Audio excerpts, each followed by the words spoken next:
Hey guys, what's up? We're going to be doing a update for the Blackwood Shadowscale.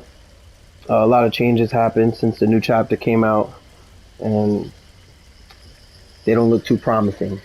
So I'm still gonna show you guys the new Shadowscale, but it's gonna be more of what you guys want to do and what you make of it than probably ever before.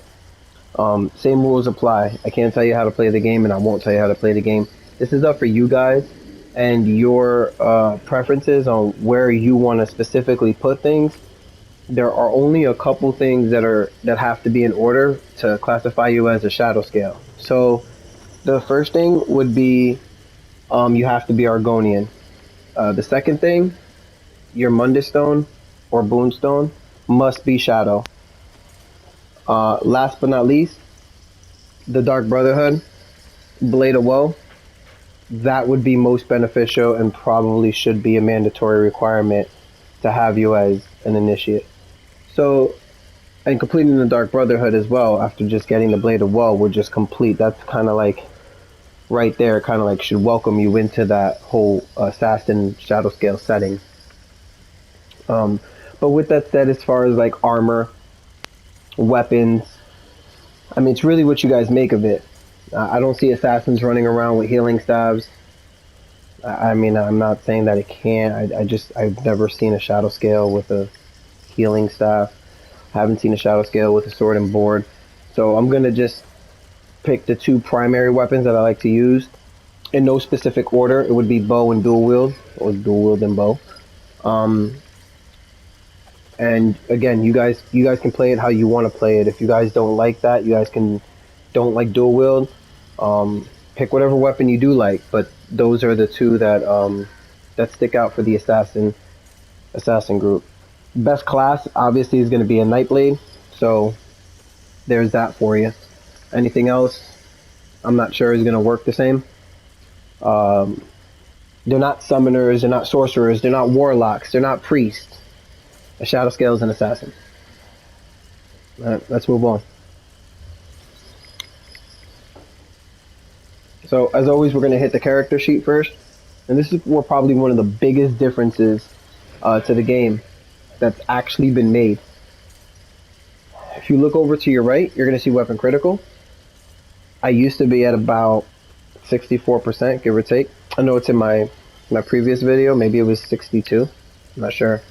No, at one point I stood in the 60s, and all of a sudden, just to see me drop down to a whopping 42%, it hurt a lot more than just my feelings, but we'll set those aside for this video because they're not important. What is important is that we get them numbers up, okay? So even if I have it here, I mean, maximum, I'm probably, no, look at that, 42.4. Doesn't matter. So I like it to be anywhere around 60%, 64% actually. And that used to be the old thing, but one of the patch notes that I read from Elder Scrolls themselves, you guys will hear a lot of he said, she said, a lot of hearsay. Don't follow that. Read the patch notes yourself, and I'll summarize what they said. One of the patch notes was saying basically if you wanted to get into like you wanted to be a critical player, that you would have to spec specifically for critical. Now, how true that is and how much tests have gone through, I don't know. I know I didn't test for it, so I don't know if there's a gear set out there that can help you. But if there's a weapon, any gear set, or anything like that you guys want to mention, go ahead and just mention that down in the comments. Share your information. All right. If there's something that I can improve on, such as like my gear, because I know it's coming off of I'm coming out of 2-year hibernation, if you want to call it. Not really. It was just had to deal with some personal issues, but still, I've been away for a couple years and now I'm coming back. So if there's something that I need to know, just post in the comments. Hey, Nightchild, there's this set and this set that stacks really well, and can up your critical. I'll definitely take a look at it, because with that being said, you're going to want that. Your weapon damage at around 4,000, give or take. Now remember, you never go into any battle not without having a buff. So always remember that your buffs are really, really important. Alright? Always. You always want to buff. Whether or not that raises your weapon critical or what have you. I know my weapon critical does go up, or at least my critical damage goes up when I start using Assassin's Scourge, but we'll get into that later and you'll see the answer. It's a stamina. Make sure that 64 points are into stamina. Alright, don't worry about health, don't worry about magicka. You guys will have enough to cast whatever it is that you're using for magicka, and your health will sustain. Anywhere from 18,000 to 22,000 is that's good. Alright, so if you're anywhere inside of that range, you're fine. Stamina, your maximum stamina should be anywhere from 37 to 40. I know I gotta pick mine up. And for this one, even though there is a Magicka Shadowscale, yes, Magicka Shadowscale, that's more like a Warlock class than it is an actual Assassin. But nonetheless, you still would have to get the Blade of Woe. You still utilize your Assassin abilities. But like I said, it's more of a Warlock class than it is a straight up Assassin, like a physical Assassin class.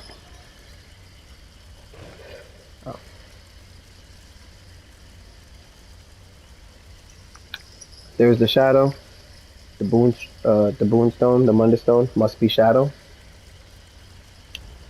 And that's that. We're going to move now on to skills. And I think I've mentioned this before in the other video, so the only thing that's changing, I will let you know, is Expert Hunter.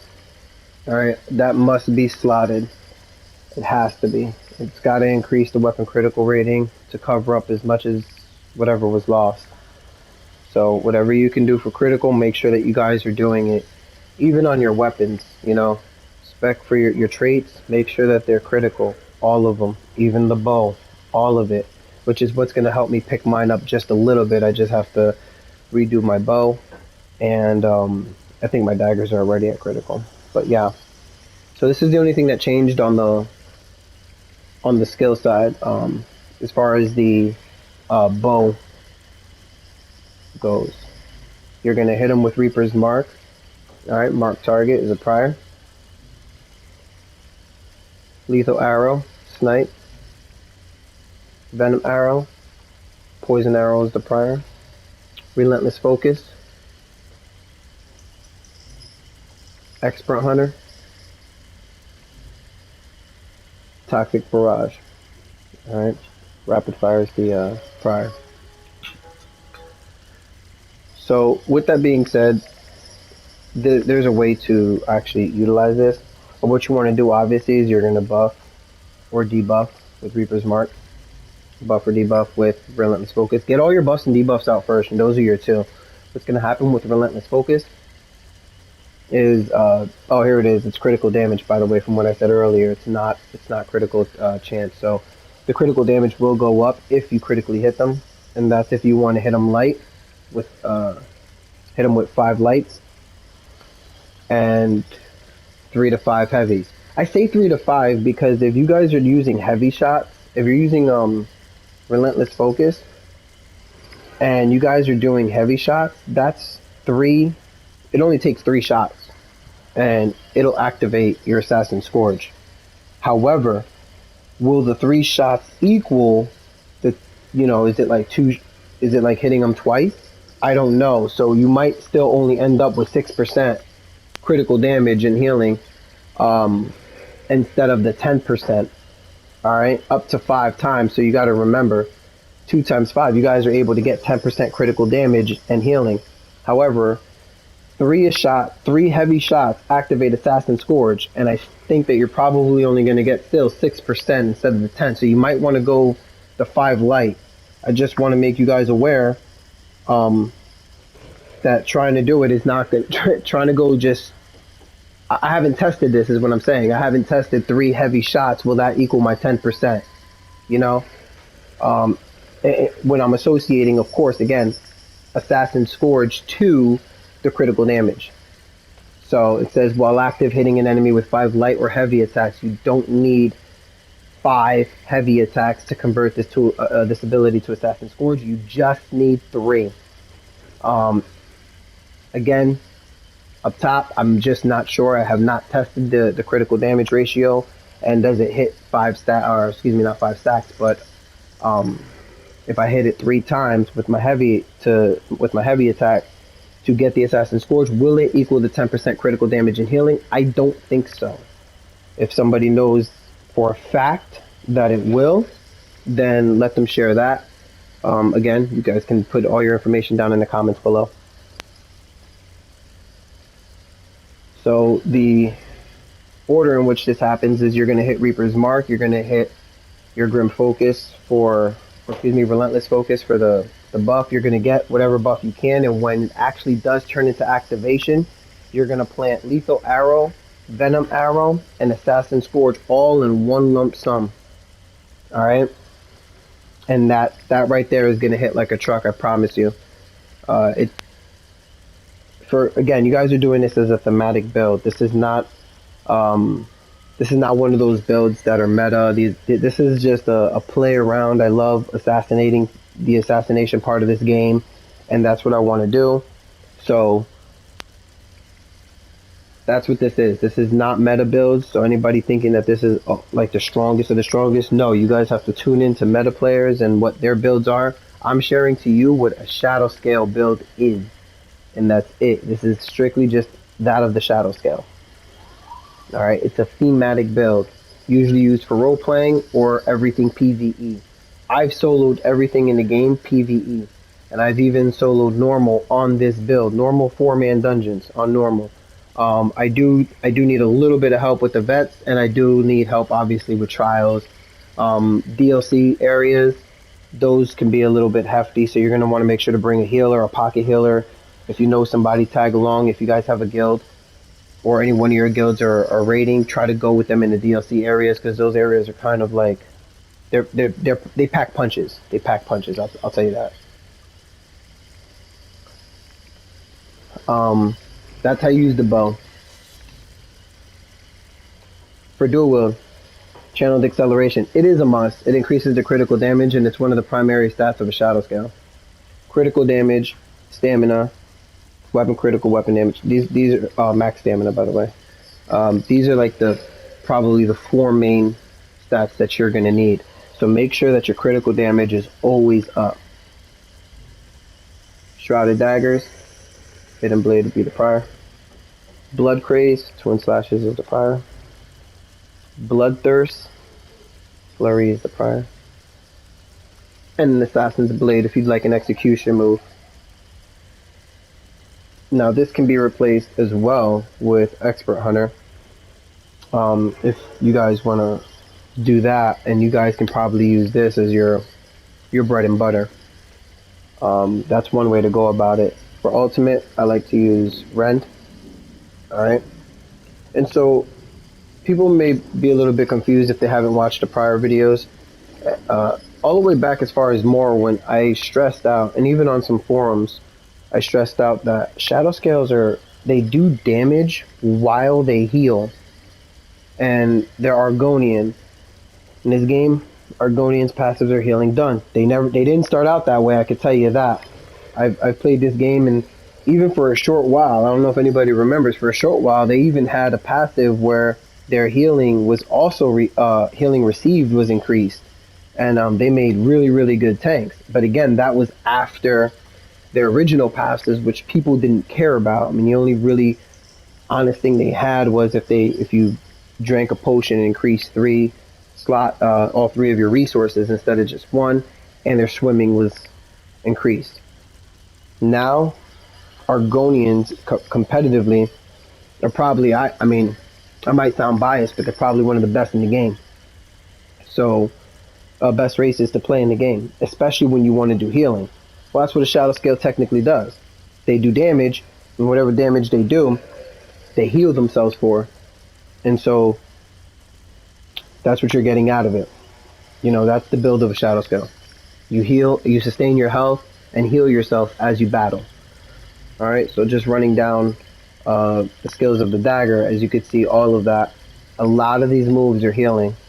You got your critical damage, you got your weapon damage buff, you got your damage, your bleed plus your healing, you got your bleed damage plus your healing, you got disease damage plus your healing. Alright, almost everything you do. Even your ultimate on the dual blade side, rend heals you. Alright? On your bow, it's all poison or disease. Period. That you don't stray away from that damage ever. On your bow, other than buffing them, you're hitting them with poison. You're shooting an arrow coated in Shadowscale poison. Alright? Relentless Focus is going to give you disease. And then you have Toxic Barrage that's going to be poison.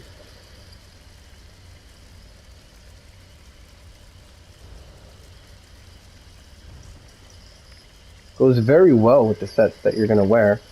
As you could see, Swamp Raiders adds 600 weapon damage to your poison and disease damage abilities. Okay? So it does complement that. As far as like what you're putting on your body, again, let me reiterate, I am not telling you how to play your character, so don't ask. Everything that I am saying to you is a mere suggestion. You can take it and you can build off of it. You can take it, you can say, hey, I did this, but I added this, this, and that. Whatever you guys want to do, you do it. Alright? So, things that you should know, all your gear must be medium. Okay? There is no light when it's a shadow scale, and there is no heavy when there's a shadow scale. It must be light. For monster, any monster sets that's going to offer you weapon damage, weapon critical, maximum stamina, things like that, critical damage, or otherwise overall damage done. That's probably what you're going to want to stay with. Here I have I'm using the Veladra monster set, and these spores tend to kill people probably more often than anything else. I never get to finish my rotation like ever. I do one, maybe two moves out of my rotation, and then the spores just put everybody else down. So you're gonna see your spores, it activates a lot, and I mean a lot. For the very little fighting that I do, the spores are always coming out. So adds a good weapon damage, and it deals disease damage, which is increased by the set. All right, you guys can put any set you want on there. Again, so long as that it's medium armor and it covers those specific stats. Any sets that are balanced, like this often offers weapon and spell critical. This set offers weapon and spell damage. Those sets apply. They apply. Anything that says or takes up a slot to offer you something magica, I would remove those. So a good example would be if a set happens to say 2 items increases weapon critical, 3 items increases spell critical. Nah, get rid of that. I don't care if it's medium armor. Get rid of it. That's not applicable. And we already went over the weapons. All right. Dual wield and bow. And that's it. When it comes to champion points, champion point system has also changed. So I'll have you guys look at my champion point system. And again, feel free to switch things around and make things to your playing. Use my stats, and I'm gonna do the same thing. These stats that you see here, that you saw on my character sheet, that you see in my champion points, we're gonna set that as the floor, and we're gonna try to build on that and make it even better.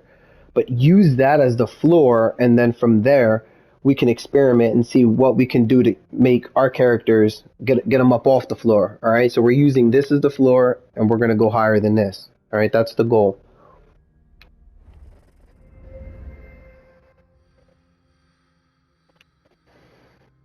All right. Fleet Phantom 16, out of sight, through 30 in there. Friends in Low Places 25. Infamous 25. Now, here's one. Shadow Strike. You actually need this. 75 out of 75 is a mandatory. You guys do need this. and you need it all the way up. Okay, so Shadow Strike is going to be your only mandatory selection out of all the champion points.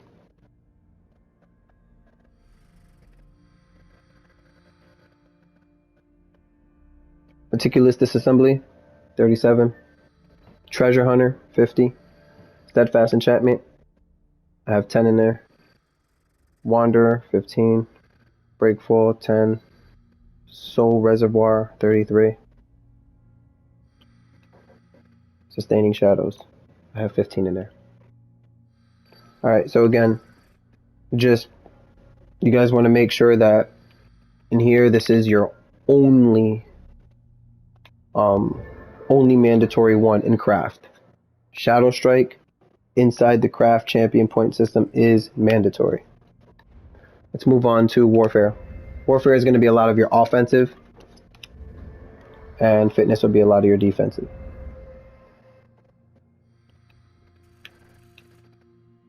Alright. Tireless Discipline, 20.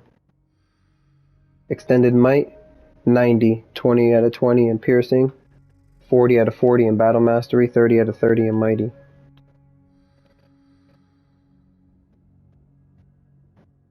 Precision, 20. Fighting Finesse, 50.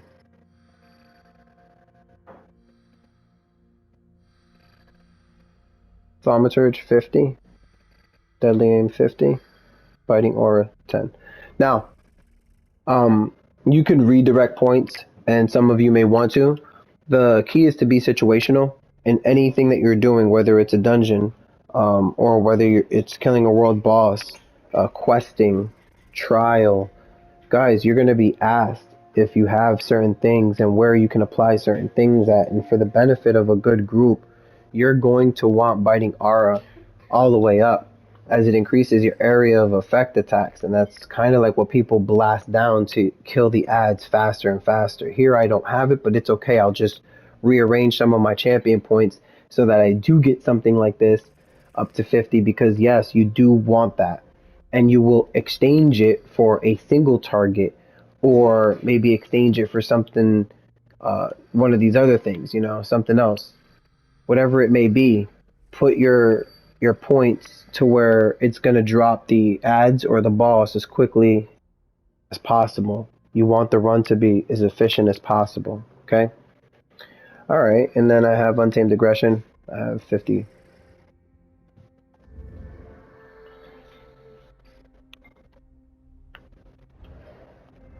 All right, and Finesse, to finish this up, I have 12 points into Sprinter. Wind Chaser, I have 16. Tireless Guardian, I have 10.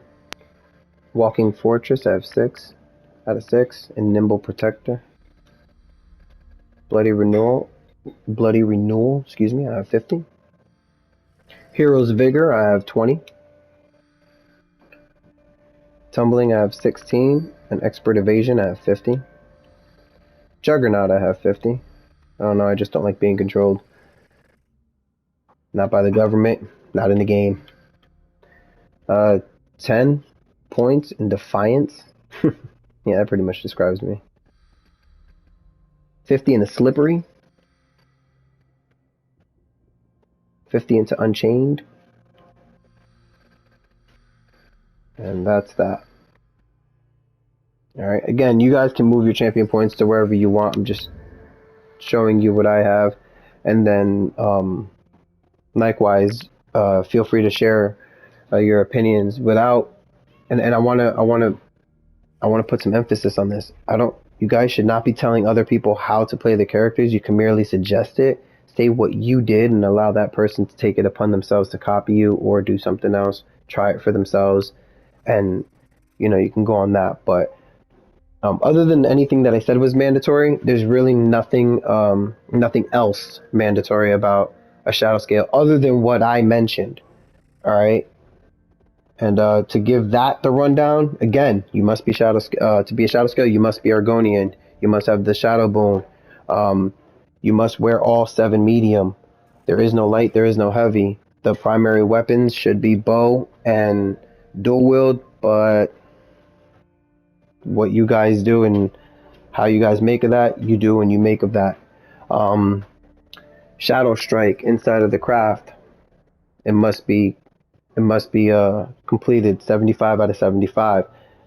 Dark Brotherhood, the Blade of Woe, is kind of like your initiation. Completing the Dark Brotherhood should pretty much be how you get in, how you complete your schooling as a Shadowscale. Use that as this is how I'm completing my schooling as a Shadowscale. And when you are done with the Dark Brotherhood, 12 out of I think it goes up to 12. You guys are pretty much that's it. You're a full-blown Shadowscale assassin.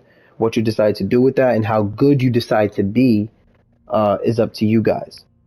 All right, there is a Shadowscale guild. Join it if you want. Don't join it. You're not obligated. That's not a mandatory. And that's it. Before I go, maybe I should actually go and just show you guys exactly what I was telling you to do. That way you can kind of see it in action. And rather than me running a long dungeon, doesn't make sense, right? I can just do something quick and simple here for you guys, just so you kind of get a gist of what's going on, all right? And then how you're going to be using it. So there's 2 things that you can do. Again, for dual wield, and this is mix and match. I always like to mix and match my stuff, all right? So how I use bow.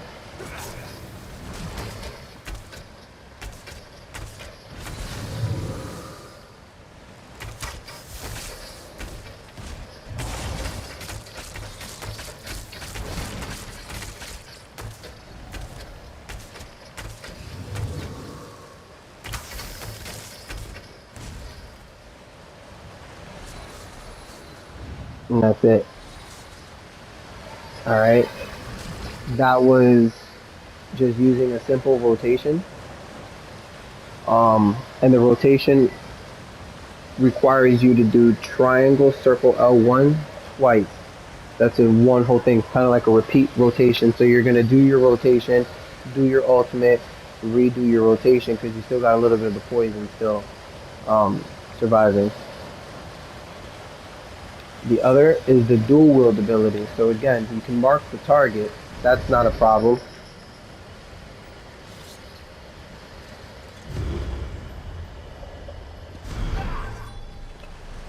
So you're going to automatically want to mark the target.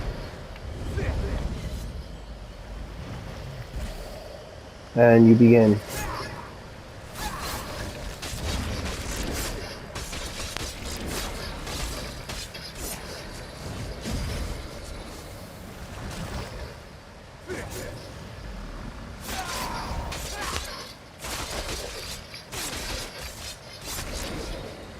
And that's it. Alright? So, and again, that's it. And look, didn't even do anything, and the spores just activate. They're constantly out there. But yeah, that's what you guys do. Alright? It's real simple. In all the rotations, you'll go through it, you'll use your ultimate, and you'll go through it again. Alright? The dummy lost 10%. And just that's the you guys saw how quick that was. That didn't even take a minute. And 5.4 million or whatever he's at, you know, I just took 10% by myself. So, you know, imagine 10 of you guys running in there, 20 of you guys running in there. So it's, they hold their own is what that was my point. That's what I'm trying to tell you guys is that the Shadowscales hold their own. You know, they're not looking to get carried. They're just looking to be a big part of something huge. That's all. All right. So now I will gladly let you guys go. Thanks for watching. I appreciate you all. And I'll be back with the Ice Healer.